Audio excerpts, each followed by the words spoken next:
Shakyamuni Buddha. Before we go to the Dharma talk, please join me in invoking our teacher's name 3 times.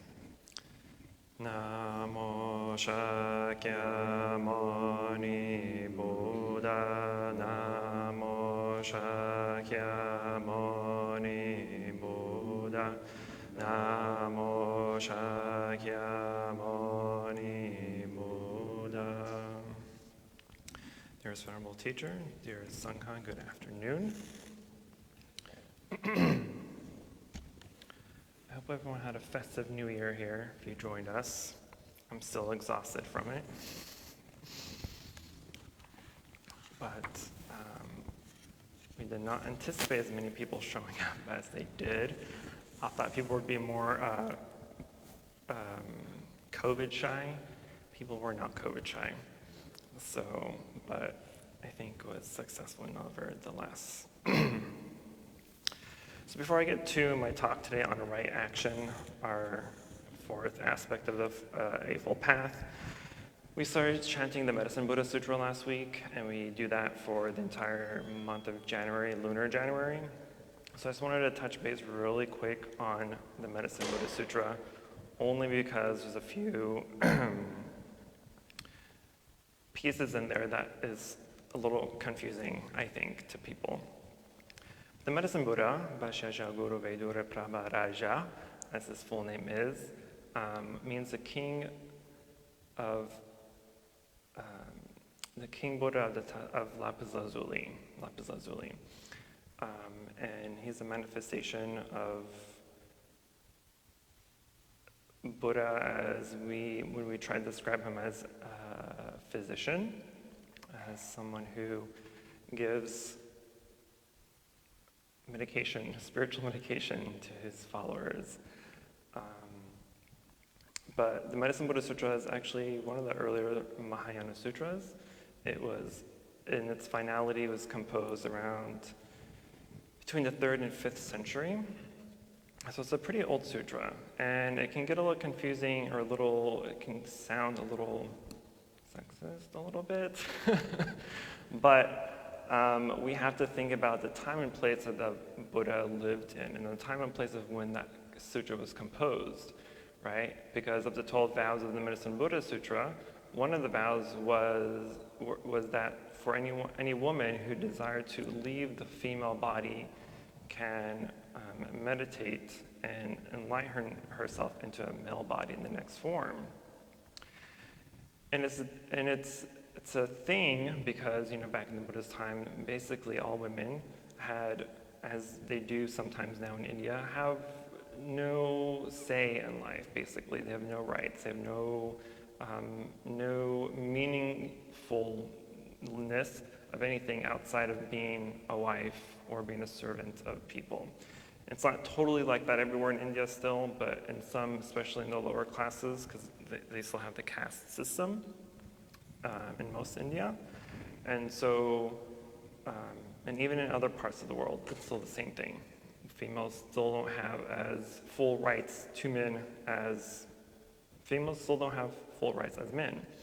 So the vow there is to let females know, or let women know, that you are capable of attaining enlightenment outside of a female body, outside of a man body. Because at the time, there's a lot of questioning that no one can attain enlightenment except for the monks, right? That no one had the capability of attaining enlightenment to become an arhat, to become a bodhisattva, to become a Buddha, unless they were just a monk or just a man. But the Buddha, being the revolutionary that he was, said that's absolutely no such thing as only men or only monks can become enlightened. So there are many early sutras where he mentioned that females are completely capable of becoming Buddhas.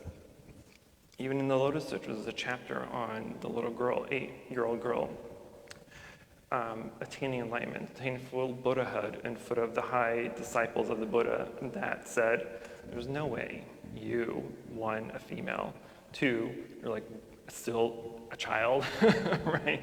That you still cannot attain enlightenment. And she's like, watch me. And so she manifested herself not only into a Buddha, but into a male body and into other forms, different forms, saying that it doesn't matter what form you're in, everyone is still capable of becoming a Buddha. And so the sutra nowadays doesn't totally make sense, because now we have different mindsets, different views of life and people nowadays. And so it can come off a little off-puttish, I think, but it's still an important sutra to remind ourselves that everyone is capable of becoming a Buddha. This was just the time and place. This was kind of the how-to guide for people back then. It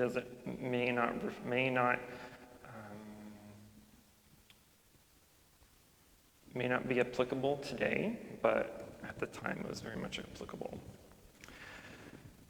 Another thing is that we have to remember that regardless of male or female body, in Buddhist iconography and Buddhist cosmology, there is no male and female.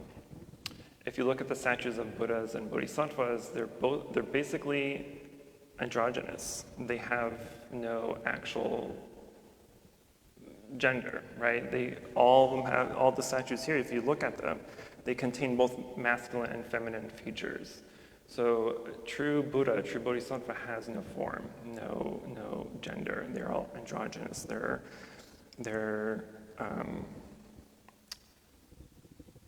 what did they call them today? Non-binary, I guess. Whatever term you want to call them. So it doesn't really matter, but sometimes we have to place a certain form, especially in different traditions, like Avalokiteshvara, for instance. In earlier sutras, Avalokiteshvara was always portrayed as male, but as it kind of moved into China and Japan and Vietnam, they changed the form to female. So now most statues, you see them as both masculine and feminine, having masculine and feminine features. So hopefully that takes away some of those weird doubts that we may have when we chant the sutra, because it can, like I said, it could be a little off-puttish. But it's still an important sutra to remember, or to read and to know. Anyway, back to our topic today. So our topic today is the fourth of the Eightfold Path, right action. And so in Sanskrit, that's Samyak Karmanta. And so our action, as we've been discussing with right view, right thought, and speech, action is pretty much the next common thing that goes down the line, right? Like we always said, everything starts with a thought, turns into speech, turns into action. And so our action are the manifestations of our thoughts, of our speech, right? Because if we were thinking something, then we say something. It's a manifestation of our thoughts. And when we do something, it's a manifestation of our speech. And so right action here is to abstain from doing unwholesome deeds, unwholesome actions. And the Buddha taught us three components of right action: to abstain from taking life, to abstain from taking what is not given, and to abstain from sexual misconduct. And for the first component, I'll read the verse here. For abstaining from taking life, the Buddha says, "Herein someone avoids the taking of life and abstains from it, without stick or sword, conscious full of sympathy, he is desirous of the welfare of all sentient beings." And so when we say abstain from taking life, there's a broader application here where it doesn't just mean taking human life, but taking any sentient being life, right? And so sentient being, as we would generally think of it, is anything with consciousness, anything with mind, right? So this applies to animals and insects, anything that has consciousness that's alive. But the main determinant here is intention, right? We've talked about intention a lot, and it's the intention behind things that make things right or wrong, right?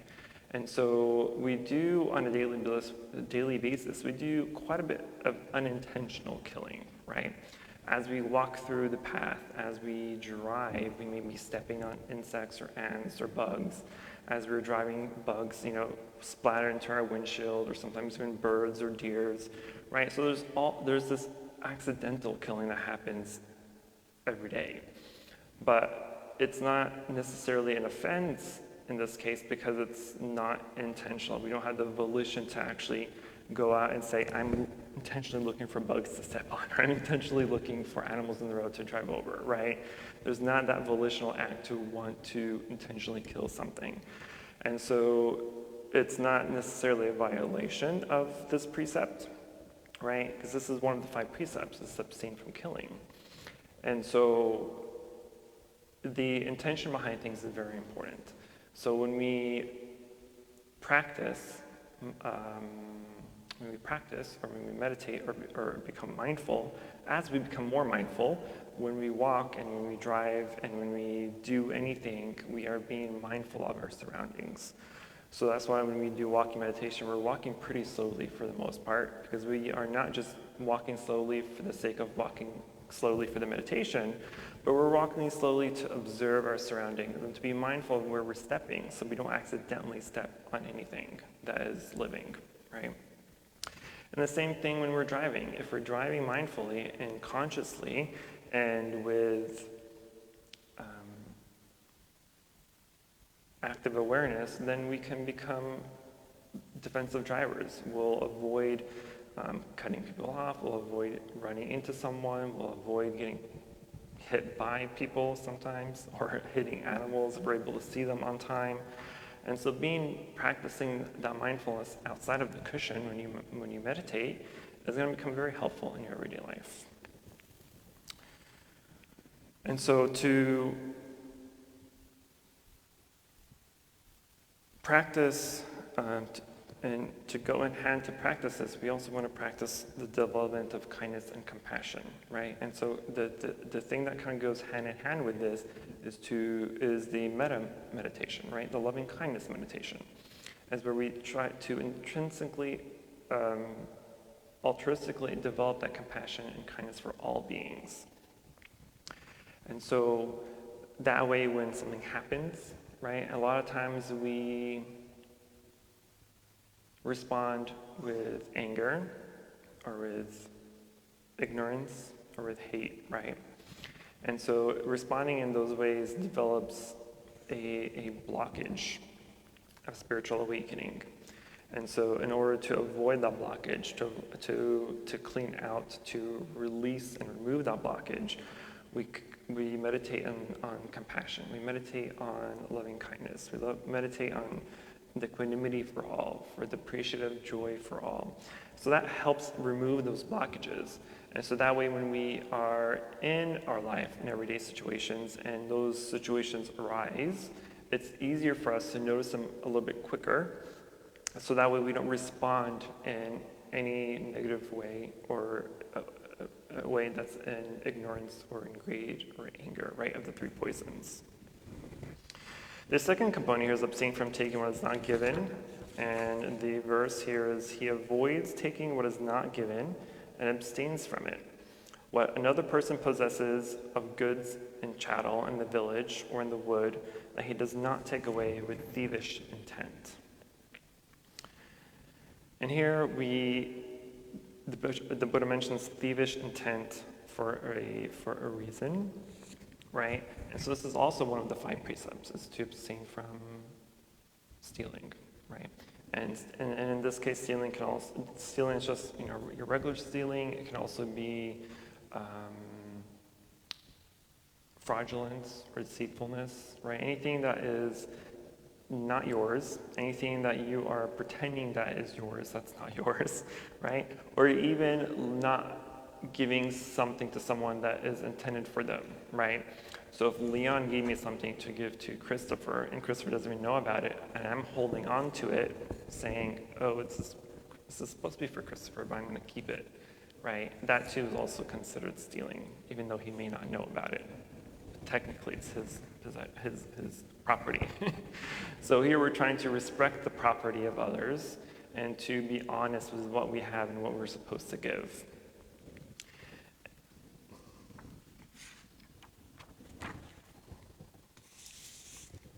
I had another point.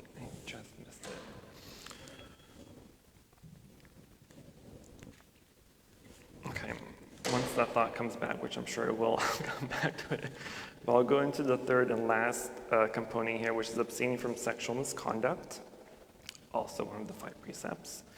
And the quote and the verse here is, he avoids sexual misconduct and abstains from it. He has no intercourse with such persons as are still under the protection of father, mother, brother, sister, or relatives, nor with married women, nor with female convicts, nor lastly with betrothed girls. And we have to remember, and most of these verses come from discourses that the Buddha gave to his monks specifically. So a lot of times they are in reference to the monks only. So that's why we'll see the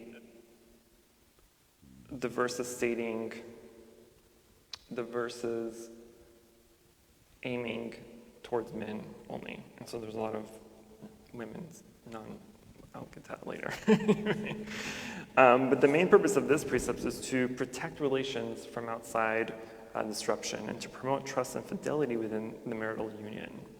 Now this precept, from the 5 precepts, has a lot of confusion sometimes, because when we say abstain from sexual misconduct, a lot of people portray this as abstaining from sex altogether. And that's not the case here. The Buddha told us that there's nothing wrong with sex, but there is right sex, there's good sex, and there's bad sex. And so what the Buddha is trying to tell us is to abstain from actions that will cause harm to others, right? So this is, having sexual relations with a man or woman that is married or in a relationship, or with someone who's acknowledged of being a couple to others, right? This is abstain from individuals that are still under the protection of parents or guardians. So this could be minors and those who are underage, and women or men who are prohibited by convention. So this includes close relatives, that's forbidden by partners of social tradition, those prohibited as partners by law of the land, and those under the vow of celibacy. So when we think of this precept, when we think of this, we just have to come to be mindful of who we are having sexual relations with, right? And to not intentionally be with someone who's married or who's in a relationship or who's, in one of these categories that we just went over. That way you're protecting not just yourself, but you're protecting others as well. You're protecting that person's family, right? If they're with someone, you're protecting their family. Otherwise, you become a homewrecker, right? Nobody wants to become a homewrecker. And other than those categories, what's also included is forced, violent, or corrosive sexual union, right? That also constitutes as a transgression.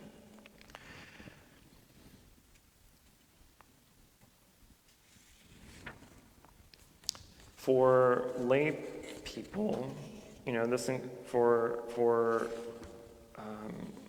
the lay practitioner, right? This is just to help people hold on to the marital fidelity, so that you and those are protected, are safe. There's no worry about a breaking union between you or them. There's no worry about nowadays, sexual transmitted diseases. That can be a thing. So it's just protecting all parties in this case. The main objective of this precept, of this component, is to protect others, which is the case for all the other components, and the case for all the precepts, right? The precepts are not just these rules that we follow, right? We're not telling you, hey, don't kill, don't steal, don't lie, don't commit sexual misconduct, don't take intoxicants. It's not just for your sake, but it's for the sake of other people as well. Because if you become mindful and stay focused on those precepts, by protecting life, you can protect your life and those around you, right? This is the case when like we always mention, if you're defensively driving, right? If you're not driving crazy And going in road rages, you're protecting yourself, you're protecting others from any potential car crashes, from injury, or even potentially death, right? And if you're abstaining from stealing and lying, then you're protecting the respect and honor of yourself and others. If you are abstaining from sexual misconduct, then you're protecting yourself and others from and not breaking up families, relationships. And of course, lastly, if you abstain from intoxicants, that's a big one that you're protecting yourself, but you're also protecting others, because the majority of car crashes, if we look up the data, are caused by drunk driving, right? It's caused by being under the influence. And so you are not just hurting and killing yourself slowly, but you are potentially hurting and killing others as well. And so these are just the guidelines. These are pieces of protection, right? These are lines of protection. For monks and nuns, on the other hand, this precept is specifically, and for those that take the precepts or the 10 precepts, this precept is specifically towards celibacy. So all monks or nuns or any people or any individuals that take the 8 or 10 precepts have a vow of celibacy. And this is a important factor, because at the end of the day, at the end of the practice, we are all here trying to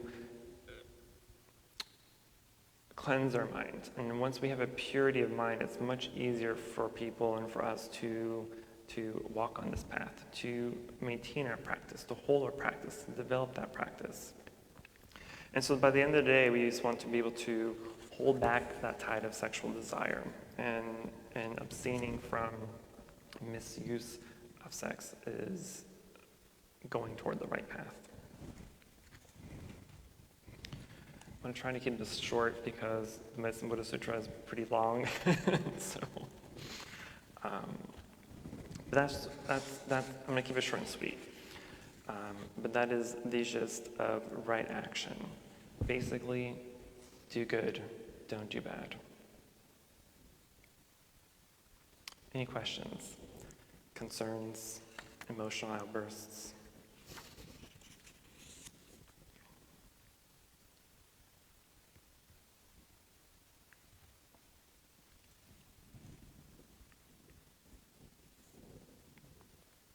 Yeah? Okay. Okay, so we will go and continue. We chanted the first half of the Medicine Buddha Sutra last week, and so we'll chant the second half today. And for the next couple of weeks, we'll do the same during the chanting the first half for 1 week and the second half for the second week. So today we'll do the second half. Yes. Okay. So we'll go into transfer of merit and then go into chanting. Namo Shakyamuni Buddha, Namo Shakyamuni Buddha, Namo Shakyamuni Buddha. For any positive karmic action we've accumulated here today, we wish to transfer the merit to all sentient beings and wish them full enlightenment. And before I forget, next Saturday our meditation class starts again. So the 12th of February at 10 a.m.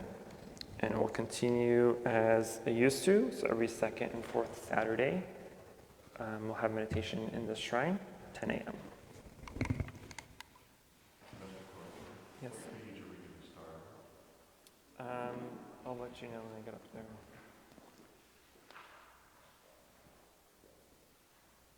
We'll start from the beginning as usual, and then switch. Page 307.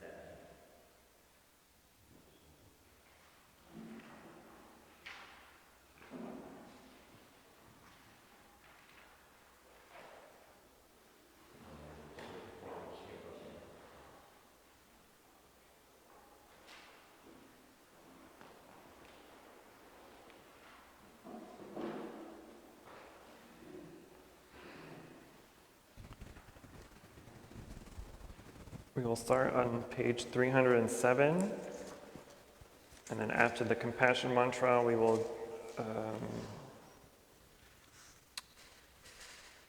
recite the Bodhisattva's name, and then move to page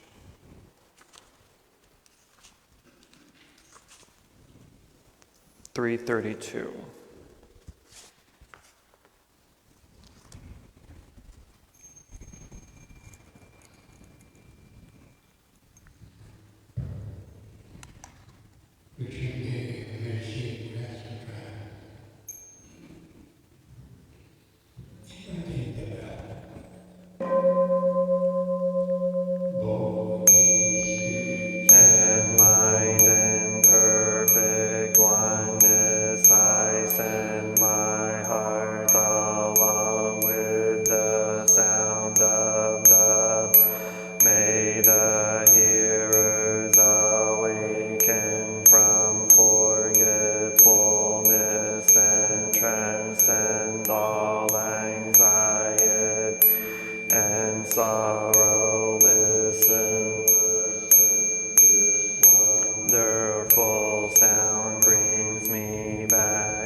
Our wholehearted mindfulness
Avalokiteshvara, great compassion, Bodhisattva, great strength, Bodhisattva, earth-born, great vow, Bodhisattva, and the assembly of great pure sealing Bodhisattva.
Great compassionate Buddhas and Bodhisattvas, Namo, great compassionate Buddhas and Bodhisattvas, Namo, great compassionate Buddhas and Bodhisattvas.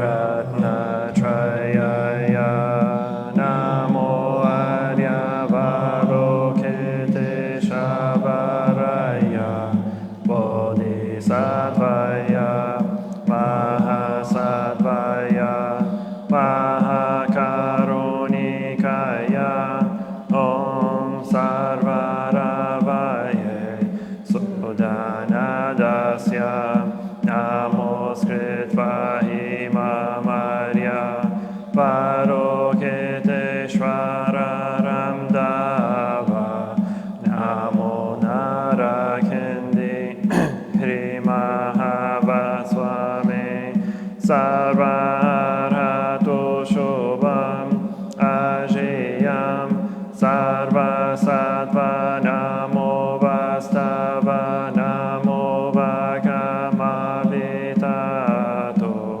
Tadyatha, Om Avalokitokate, Karate, Tihiri, Mahabodhisattva, Sarva Sarva, Mala Mala, Mahi Mahi Hridayam, Koro Koro Karmam, Doro Doro Vijate, Mahavijate, Dara Dara, Dirini, Shvaraya, Chara Chara, Mama Vimara, Mukta Lehi Ehi, Shina Shina, Asham Prashari, Vishva Vishvam Prashaya,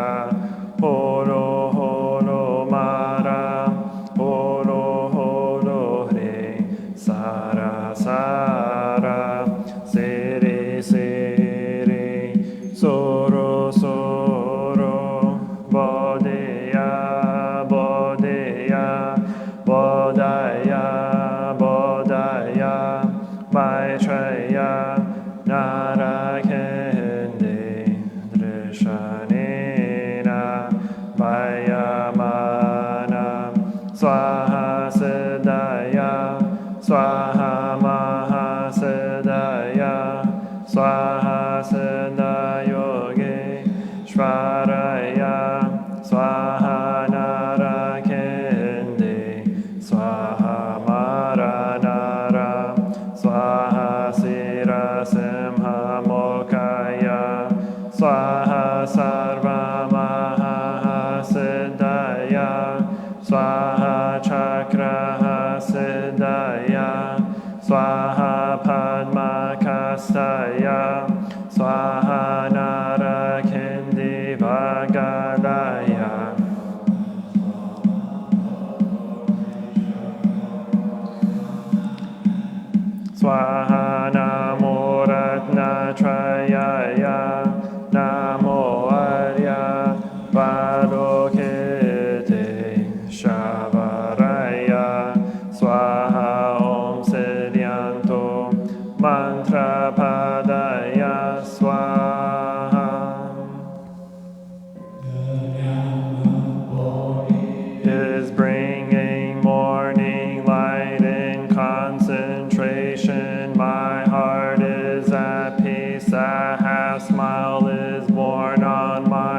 lips. This is a new day, and I vow to go through in mindfulness. The sun of wisdom has risen, shining in every direction. Noble Sangha, diligently bring your mind into meditation. Namo Shakyamunaye Bodhaya. Namo Shakyamunaye Bodhaya. Namo Shakyamunaye Bodhaya.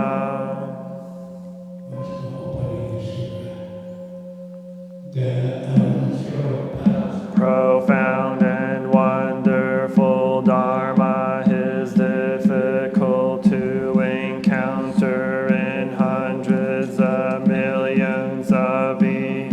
I now see and hear it, receive and uphold it, and I vow to fathom the Tathagata's true meaning. Namo Shakyamuni Buddha, Namo Shakyamuni Buddha, Namo Shakyamuni Buddha. Medicine Buddha's great assembly of Buddhas and Bodhisattvas. Namo Medicine Buddha's great assembly of Buddhas and Bodhisattvas. Namo Medicine Buddha's great assembly of Buddhas and Bodhisattvas. Please turn to page 332, 332.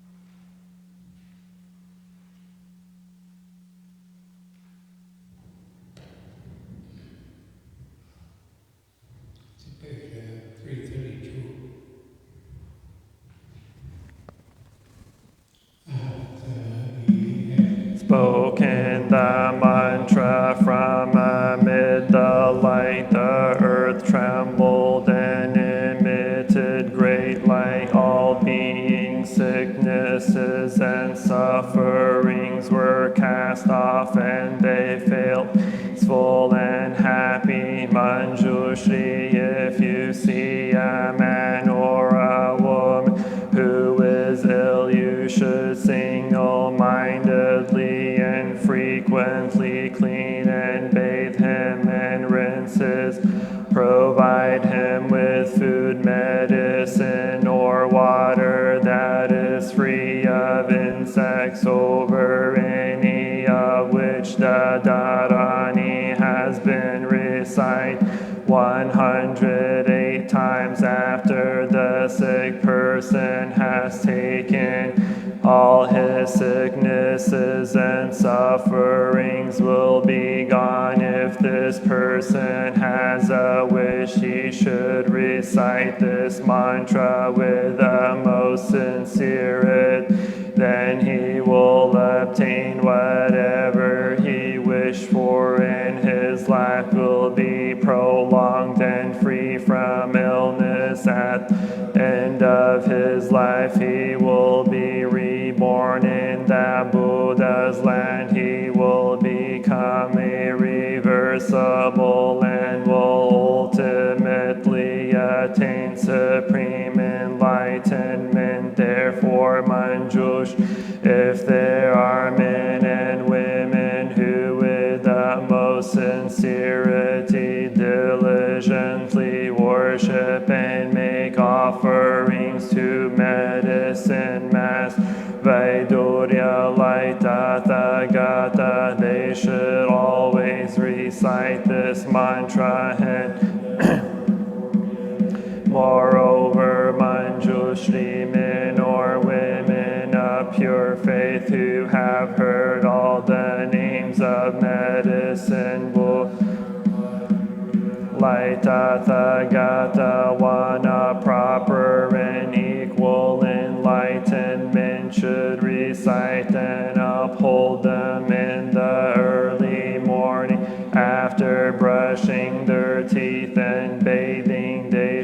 should make offerings of fragrant flowers, incense, perfume, balms, and various kinds of music before an image of the Buddha. They should personally write out the sutra or ask others to do so. Should single-mindedly and constantly recite it. If they listen to explanations of its meaning from a Dharma master, they should make offerings to him of all necessity, so that he is without the slightest want. In this way they will receive of the Buddhas of all their wishes will be fulfilled, and they will ultimately attain supreme enlightenment. At the time the pure youth Manjushri said to the Buddha, world-honored, I vow that in the Dharma image age, using various expedient means, I shall enable good men and women of pure faith to hear the name of the world-honored one, medicine master Vedurya Light Tathagat. Even during their sleep I will awaken them with this Buddha's name, world-honored one. There may be those who accept and uphold this sutra, recite it, explain its meaning for others, write it out themselves, or tell others to write it. They may revere it by making offerings of various flowers, paste, incense, powdered incense stick, incense flower, garlands, necklaces, banners, canopies, and music. They may keep the sutra. They may sweep clean a place and arrange a high altar on which to place the sutra. At the time the four heavenly kings with their retinues and other innumerable hundreds of thousands of gods will come to that place to worship and protect it, world-honored one. It should be that if in the places where this precious sutra circulates, people can accept and uphold it, then due to the merit and virtue of the past vows of the world-honored one, medicine master Vedurya Light Tathagata, because they have heard his, none of those people will meet with untimely death. In addition, none of them will be robbed of his vital energy by evil ghosts and spirits. Those people whose vital energies have already been robbed will have their health restored, and they will be happy and mind. The Buddha told Manjushri, so it is, so it is exactly as you say, Manjushri. If there are good men and women of pure faith who wish to make offerings to the world-honored one, medicine master Vedurya Light Tathagat, they should first make an image of the Buddha and arrange a pure and clear altar on which to place the image. Then kinds of flowers, burn various incenses, and adorn the place with a variety of banners and streamers. For 7 days and 7 nights they should hold 8 precepts and eat pure food, having bathed until clean and fresh. They should put on clean clothes. Their mind should be undefiled, without thoughts of anger and malice toward all sentient beings. They should cherish thoughts of peace, kindness, compassion, joy-giving, equanimity,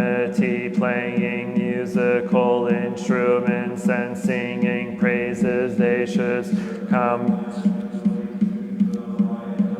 Buddha's image. Moreover, they should recall the merit and virtue of the Tathagata's past vows. They should read and recite the Sutra, contemplate its meaning, and lecture on and explain it. They will obtain whatever they seek. Those who seek long life will attain longevity. Those who seek wealth will gain wealth. Those who seek an official position will obtain it. And those who seek a son or a daughter will have one. Moreover, if a person who suddenly has nightmares, sees ill omens, notices strange birds flocking together, or perceives many and make offerings of many fine things to the world-honored one, medicine master Vaidurya light Tathagata, then the nightmares, ill omens, and inauspicious will disappear and will no longer trouble him. When a person is endangered by water, fire, knives, or poison, or finds himself on a steep cliff or in a dangerous place, or faces fierce elephants, lions, tigers, wolves, bears, poisonous snakes, scorpions, centipedes, mosquitoes, gnats, or other frightful things, if he can single-mindedly recollect, worship, and make offer to the Buddha, he will be liberated from all those frightful things. When other countries invade, or when there are thieves or riots, if can recollect and worship the Tathagata, then he will be free of all. There may be good men and women of pure faith who all their lives do not worship other gods, but single-mindedly take refuge with the Buddha, the Dharma, and the Sangha. They accept and uphold precepts such as the 5 precepts, the 10 precepts, the 400 precepts of a Bodhisattva, the 250 precepts of a bhikshu, or the 500 precepts of a bhikshuni. Perhaps they have violated some of the precepts they received and are afraid of falling into the evil destiny. If they concentrate on reciting the Buddha's name and worship and make offerings to him, they definitely will not be reborn in the 3 evil destinies. If there is about to give birth who suffers great pain, if she sincerely recites his name and worships, praises, venerates, and makes offerings to the Tathagata, all her sufferings will be dispelled. The newborn child will be sound and healthy and will have upright feet. Seeing him will make people happy. He will be king and intelligent, peaceful and secure, and with few ailments, and no evil spirit will come to rob him of his vitality. At the time the world-honored one said to Ananda, the merit and virtue of the world-honored one, medicine master Vaidurya light Tathagata, which I have just extolled, is practice of all Buddhas. It is difficult to fathom and to comprehend. Do you believe it or not? Ananda said, greatly virtuous world-honored one, I have absolute no doubts regarding the sutra spoken by the Tathagata. Why? Because all Buddha's karmas of body, speech, and mind are pure, world-honored. The sun and moon could fall wonderfully high. The king of mountains could be topped or shaken, but the words of the Buddhas never change, world-honored.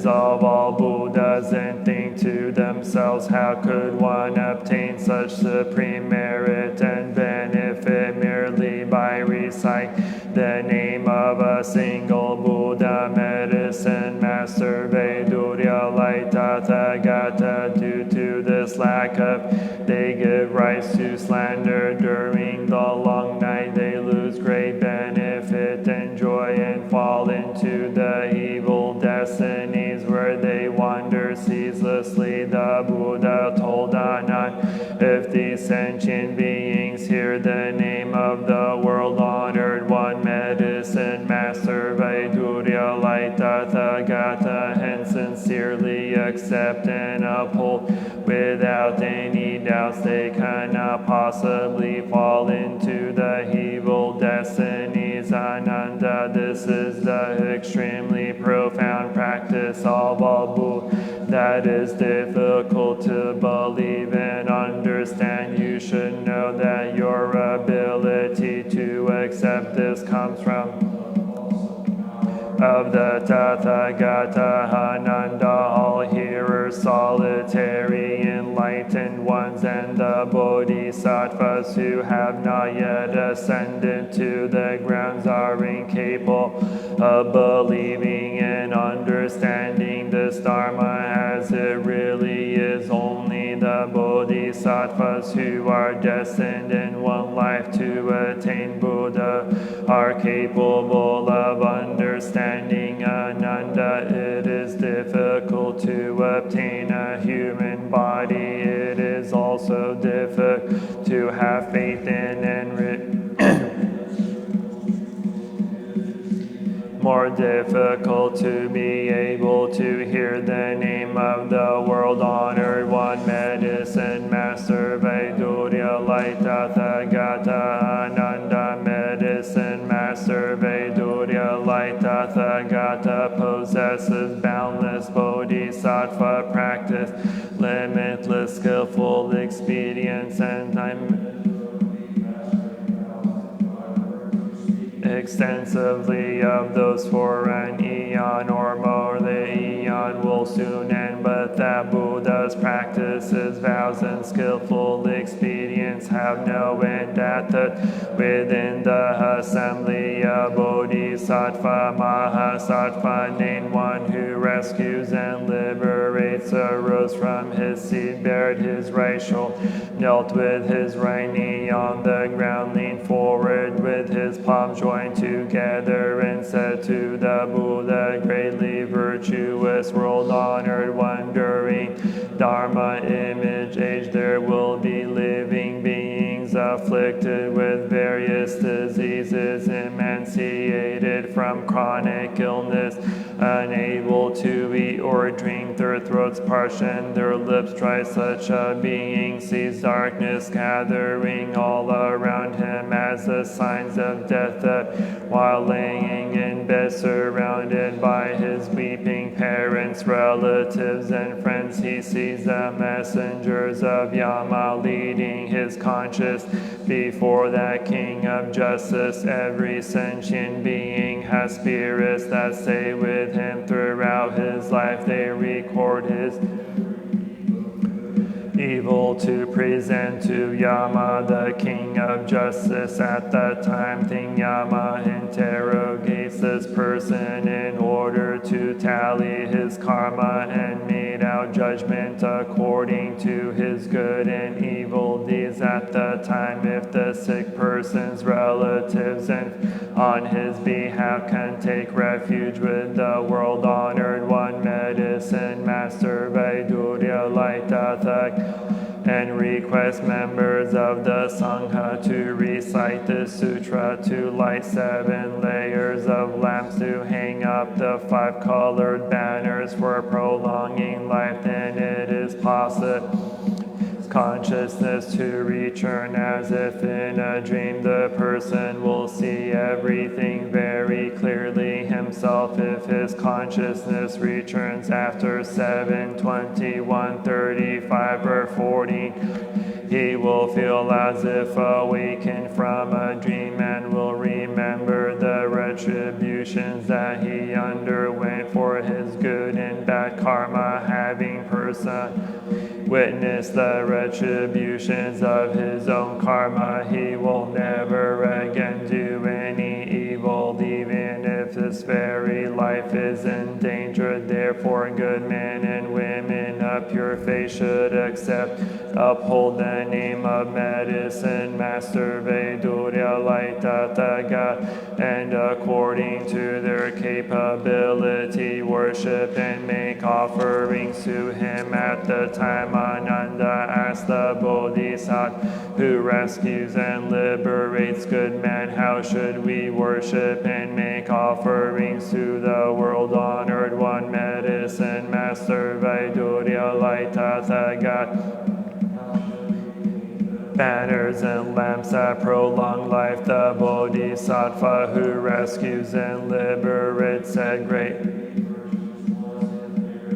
sick person who wishes to be freed from sickness and suffering. For his sake one should accept and uphold the 8 precepts for 7 days and 7 nights, and make offer to the Sangha, have as many items of food, drink, and other necessities as are in his power to give during the 6 periods of the day. And one should worship, practice the way, and make offerings to the world honored one, medicine master Vedurya light Tathagat. Read and recite the Sutra 49 times. Make 7 images of the Tathagata. In front of each image place 7 lamps, each as large as a cartwheel. These lamps must be kept burning continuously for 49 days. Banners that are 49 spans long liberate a variety of living creatures, as many as 49 species. Then the sick one will be able to mount the danger and will not suffer an untimely death or be held by evil ghosts. Furthermore, Ananda, in the case of Kshatriya princes who are due to be anointed on the crowns of their heads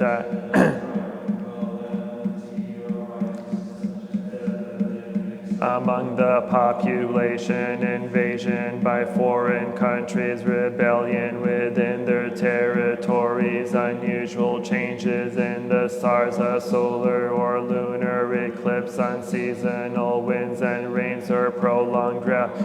The princes should bring forth an attitude of kindness and compassion toward all sentient beings and pardon all prisoners. They should follow earlier mentioned methods to make offerings to the world honored one, medicine master Vedurya light Tathagat. To do these good roots and the power of the Tathagata's past vows, the country will be safe and peaceful, the winds and rains will be timely, the crops will ripen, and all sentient beings will be blissful and free of disease within this country. There will be no violence nor any yakshas or other spirits that harm sentient beings, and all evil omens will vanish. The Kshatriya princes who are due to anointed on the crowns of their heads will enjoy longer lives and good health, and they will be at ease and free from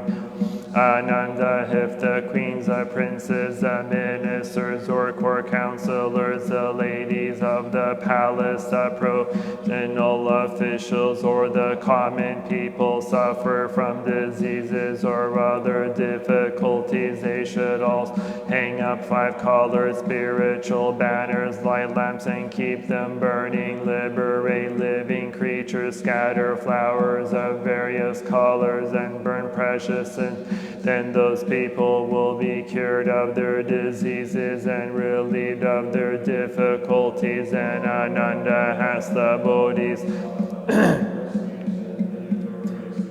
How can a life that has come to an end be prolonged? The Bodhisattva who rescues and liberates answered, greatly virtuous one, did you not hear the Tathagata say that there are 9 kinds of untimely death? That is why people are exhorted to make life-prolonging banners and lamps and to cultivate all kinds of blessings. Through such blessings they will be freed from suffering and adversity for the rest of their lives. Ananda asked, what are the 9 kinds of untimely death? The Bodhisattva who rescues and liberates said, there are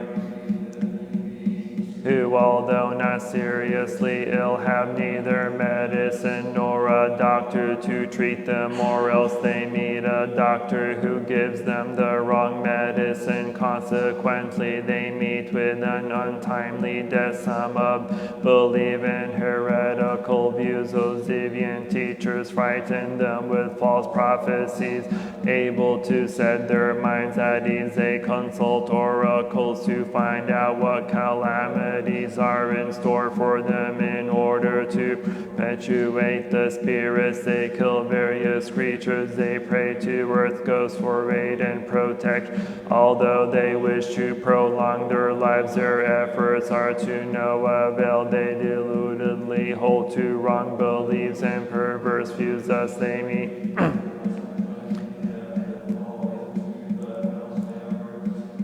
this is the first kind, is to be executed at the hands of the law. The third kind is to hunt for sport, to indulge in drinking and lust, or to become excessively dissipated, and then to be waylaid by non-human beings that rob one's essence and energy. The fourth is to be burned to death. The fifth is to drown. The sixth is to be devoured.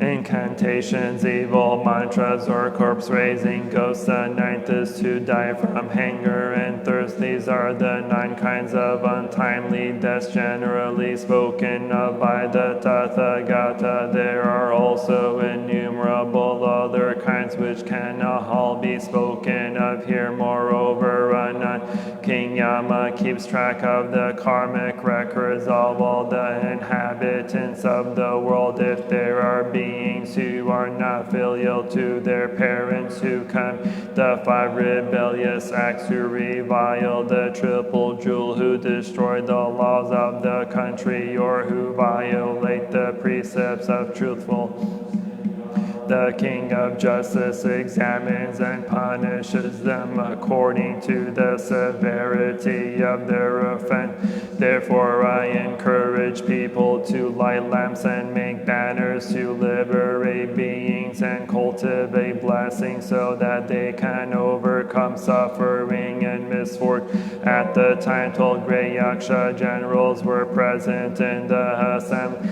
They were General Kumbhira, General Vajra, General Mihira, General Andira, General Anila, General Sandira, General Indra, General Pasha, General Maku, General Kinara, General Katura, and General Vikarara. These 12 great Yaksha generals, each with a retinue of 7,000 Yakshas, simultaneously raised their voice and addressed the Buddha, world-honored one. Today, by relying on the Buddha's awesome power, we are able to hear the name of the world-honored medicine master Vedurya light Tathagata. As a result, we are no longer afraid of the evil destinies. All of us are of one mind to take refuge with the Buddha, Dharma, and the Sangha. To the end of our lives, we vow to support all living beings and to benefit them so that they may live in peace and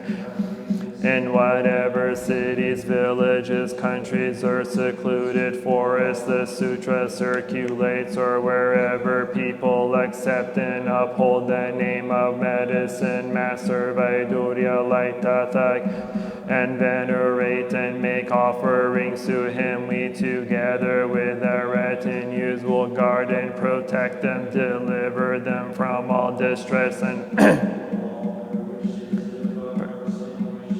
dispel illness and difficulties. He should read or recite the Sutra and tie a 5-colored thread into knots forming the letters of our names. He should use the knots when his wishes have been fulfilled. At the time the world-honored one praised the great Yaksha generals, saying, good indeed, mighty Yaksha generals, all of who want to repay the kindness of the world-honored one. Medicine Master Vaidurya Light Tathagata should always benefit beings and bring peace and happy them in this way. Then Ananda said to the Buddha, world-honored one, what should we call this teaching? How should we uphold it? The Buddha told Ananda, this teaching is called the merit and virtue of the past vows of medicine Tathagata. It is also called 12 spiritual generals' vows, to use spiritual mantras to benefit living beings. It is also called eradicating all karmic obstacles. You should uphold it in this way. When Shakyamuni Buddha had finished speaking, all the Bodhis, Mahasattvas, great hearers, kings, ministers, Brahmins, lay people, Devas, Nagas, Yakshas, Gandharvas, Asuras, Garudas, Kinnaras, Mahoragas, human and non-human beings, and all the what the Buddha has said were greatly delighted. They received it with Namo Medicine Master Vaidurya Light Tathagata. Namo Medicine Master Vaidurya Light Tathagata. Namo Medicine Master Vaidurya Light Tathagata.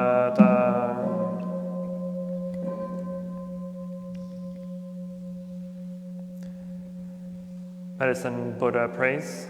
To the Bhagavan with equal compassion for all whose name when just heard dispels the lower realm suffering, dispeller of disease and the 3 poisons, I prostrate to medicine Vaidurya Light Tathagata. To the Bhagavan with equal compassion for all whose name when just heard dispels the lower realm suffering, dispeller of disease and the 3 poisons, I prostrate to medicine Vaidurya Light Tathagata. To the Bhagavan with equal compassion for all whose name when just heard dispels the lower realm suffering, dispel of disease and the 3 poisons, I prostrate to medicine Buddha Vaidurya Light Tathagata. Medicine Master, Medicine Buddha Mantra. Namo Bhagavate Vashyasya Guru Vaidurya Prabharajaya Tathagataya Harhate Samyak Sambuddhaya Tadyata Om Vashyasya Vashyasya Vashyasya Samogate Swaha. Namo Bhagavate Vashyasya Guru Vaidurya Prabharajaya Tathagataya Harhate Samyak Sambuddhaya Tadyat Om Vashyasya Vashyasya Vashyasya Samogate Swaha. Namo Bhagavate Vashyasya Guru Vaidurya Prabharajaya Tathagataya Harhate Samyak Sambuddhaya Tadyata Om Vashyasya Vashyasya Vashyasya Samogate Swaha.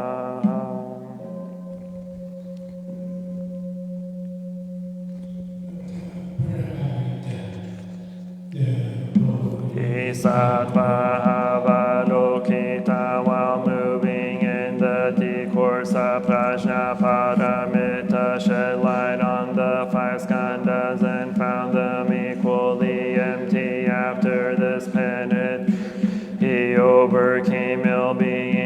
Listen, Shariputra, form is emptiness, emptiness is form, form is not other than emptiness, emptiness is not other than form. The same is true with feelings, perception, mental formations, and consciousness. Listen, Shariputra, all dharmas are marked with emptiness. They are neither produced nor destroyed, neither defiled nor immaculate, neither increasing nor decreasing. Therefore, in empty there is neither form nor feelings, no perception nor mental formations, nor consciousness, no eye or ear or nose or tongue or body or mind, no form, no sound, no smell, no taste, no object of mind, no realms of elements, no interdependent origins, and no extinction of them, no ill-being, no cause of ill-being, no end of ill-being, and no path, no understanding, no attainment, because there is no the Bodhisattva's ground in Prajna Paramita find no obstacles for their minds. Having no obstacles, they overcome fear, liberating themselves forever from illusion and realizing perfect nirvana. All Buddhas in the past, present, and future arrive at Anuttara Samyak Sambodhi. Therefore, one should the perfect understanding is the highest mantra, the unequaled mantra, the destroyer of ill-being, the incorruptible truth, the Prajna Paramita should therefore be proclaimed. Gate, gate, para, samgate, bodhi, swaha, gate, gate, para, samgate, bodhi, swaha, gate, gate, para, samgate, bodhi, swaha.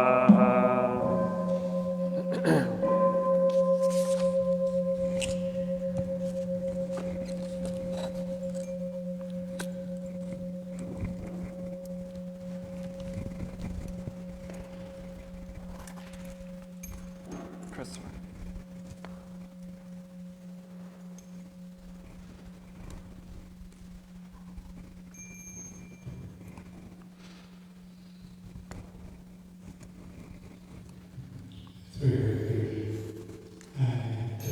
Refuge in the Buddha, the one who shows me the way in this life. I take refuge in the Dharma, the way of understanding.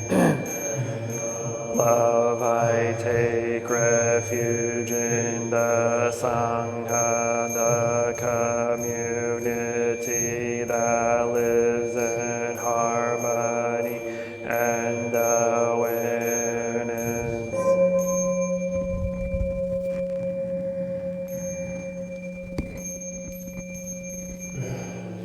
In the refuge of Buddha, I clearly see the path of light and beauty. In the dwelling in the refuge of Dharma, I learn to open many doors on the path of transformation. Dwelling in the refuge of Sangha, shining light thus supports me, keeping my practice free of obstruction.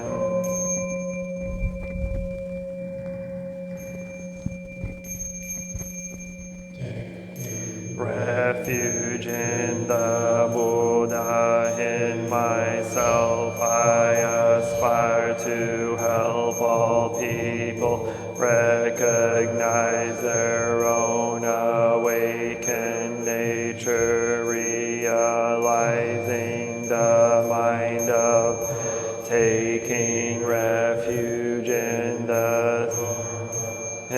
myself I aspire to help all people fully master master the ways of practice, and walk together on the path of liberation, taking refuge in the Sangha. In myself I aspire to help all people build fourfold communities, to embrace all beings and support their transformation.